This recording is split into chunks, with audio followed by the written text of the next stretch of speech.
question for any of us as Muslims to be not concerned about any other human being irrespective of their background is an Islam. So it's imperative, it's not an option for us not to be concerned. How can we not be concerned when 45 million children in this country cannot go to a doctor? How many of us can reconcile the fact that a father who was making 100,000 2 months ago, thanks to the current administration, has to go to the food bank to collect food for his children, and so on and so forth. For Muslims, the best form of dawah is simply to be Muslim and follower of the beloved man who we call him. I'm going to tell a story from Balochistan, Pakistan. After the flooding that happened last year, Islamic Relief helped the villages in that region, the Balochistan region, and to produce their own electricity system using the solar system. And what they did first, they formed a local organization. And that local organization, working with Islamic Relief, helped develop this wonderful system where they don't have to depend on gasoline, which is very, very expensive and rare in that area. The comment I'm going to mention is, they said, we didn't know before Islamic Relief came, we didn't know that we can actually work together and do something for our community. And the reason I'm saying this, the first generation that came to this country came from the same background. They didn't really know that they can actually work together and be part of the fabric of this country. They didn't know. It's not that they don't want to do it. They didn't know. Look at the change. Look at the change that our community has been going through. Look what we are now. And as Brother Salim said, what is going on now with the new generation, and I experienced this as part of the local community in North Hudson, New Jersey, where the youth are start being part of the homeless shelter and soup kitchen interfaith projects with Christian and Jewish youth working for common cause, helping with a shelter or homeless or. But the idea is, yes, we as Muslims, we are faith translated into action. Sometimes ignorance prevents us from translating our faith into action. So what we need is knowledge. And I think that's where you guys come into the picture. Not even the organizations, not Islamic organizations.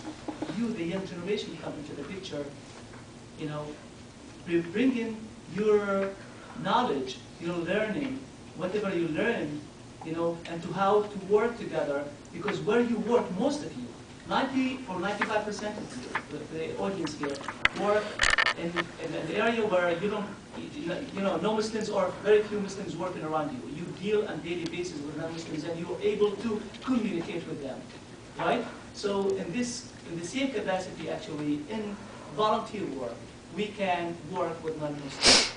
And as a Muslim, as I said, we're faith translated into action. And as Brother just mentioned, Brother Muhammad sallallahu alaihi wasallam, as a leader, as a prime example for us, the way we should live our life, always, all his life, cared about the needy, regardless of their color, ethnicity, you know, religion. He always cared about them. The woman who used to bother him and put dirt in his way, one day when he didn't find that dirt, he went looking for her. Found out she was sick. He went to visit her. This is the prime example. This is the example that we should follow. It's just about education and going back to the text, going back to the original. So I think that's how non-profit organizations, even locally, look at ICNA. They have so many domestic projects focused on Muslims and non-Muslims. Look at Islamic Relief. with the humanitarian day, a wonderful day. We serve over 20,000 non-Muslims. 99% of them are non-Muslims, but they're you know, we belong to them, and they belong to us. We're all Americans, you know. So Muslims and non-Muslims, you know, we help each other, and I think I encourage even not just Islamic organizations, I encourage individuals to be part of that as well. I had a couple of questions prepared, but I'm actually not going to ask them because I think some of the questions that have already come from the audience are more interesting and actually very practical. So I think two of them are sort of related, so I'm going to place them together. One is about sort of how do you, as sort of young people starting, many of us in our careers, how is a nonprofit career financially sustainable? So with student loans, with you know, financial commitments, families, how can, you know, a nonprofit career be sort of help us to pay our bills? And I think maybe an answer to that, or some connection to that, might be around this question, which is how do you recommend on volunteering more efficiently? So instead of volunteering, you know, one-off at a soup kitchen, using your professional and industry experience to consult for development. And how would one find those opportunities or needs? So I'll pose the sort of how do you have a career that helps you maintain your financial stability, and then how can you use your professional skills in sort of a nonprofit or volunteering capacity? Go ahead. Well, I mean, the NGO sector is a lot of fun if you're working on social justice. It gives you a lot of direction in terms of fulfilling some of your, I would say, your vision to accomplish what you want. In terms of financial sustainability, it's not the field to be in. It's more a matter of, I mean, if you're aiming for a particular type of salary in the corporate world, then the nonprofit sector is not for you. But if you're committed to, I'm sorry if I'm being too blunt, but if you're committed to social work or works that you feel are movement-driven, or there's a particular issue that you're passionate about, then I would highly urge you to take that on, be the best at what you're doing, not even be the best, be superb at it, go out there and make sure your credentials actually match what you're applying for, and figure out which organizations actually have resources and which organizations allow for creativity. The worst thing is to be in a nonprofit and not have the freedom and flexibility for your creative input. So make sure you understand the structure of the organization, who your board members are, who you would be reporting to, and just, you know, pray too. And inshallah you'll land well.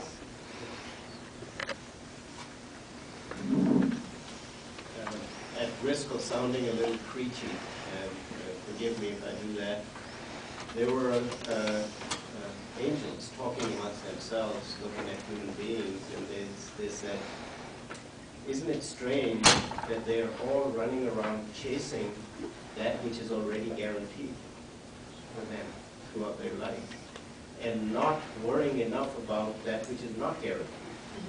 And risk is one of the things that's guaranteed. Whether you like it or not, whatever is written for you, you're going to get it. And you can do what you want. If it's not for you, it's not for you. And so it's easy for me to say, after having spent 32 years in corporate life and chased that money around for so many years, but really that's a realization that you kind of at some stage in life get to.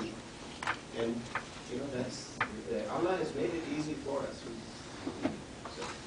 But I think, isn't there a way to be able to do good and still do well financially? So that isn't there a way to work, say, within the private sector, where maybe, I mean, some of us don't have the luxury of having a low-paying salary, let's say, but to work within the private sector or some other field, maybe in consulting or development work, to be able to leverage those professional skills that we have to do, let's say, good work, for lack of a better. Yeah, I mean, you're talking about a trend of kind of social philanthropy and I think a double bottom line approach to business. And I think there are great examples I was speaking at Wharton about a year ago, and we had 500 or 600 Wharton students, some MBAs, some undergraduates, who were really focused on a career in philanthropy or social good. How can they kind of combine their philanthropic efforts? I was also involved in something called the Acumen Fund, which is a venture capital fund for the poor, where you have Harvard MBAs, Stanford MBAs, basically applying for these kinds of jobs, knowing that they're not going to make as much money, but learning the skill sets, kind of like an investment banking career that doesn't pay you much, but it tells you, and where you learn hard skill sets that end up benefiting you in the long run. Also underrated is the networking abilities that you get in the nonprofit sector specifically. You will get to interact with people. There's one chair who over are there. sharing their I think it's passions free. with the donor community to otherwise. There are people, just take Sarah as an example, I mean, she's interacted with everyone from Kansas State to philanthropic, Fortune 500 company leaders,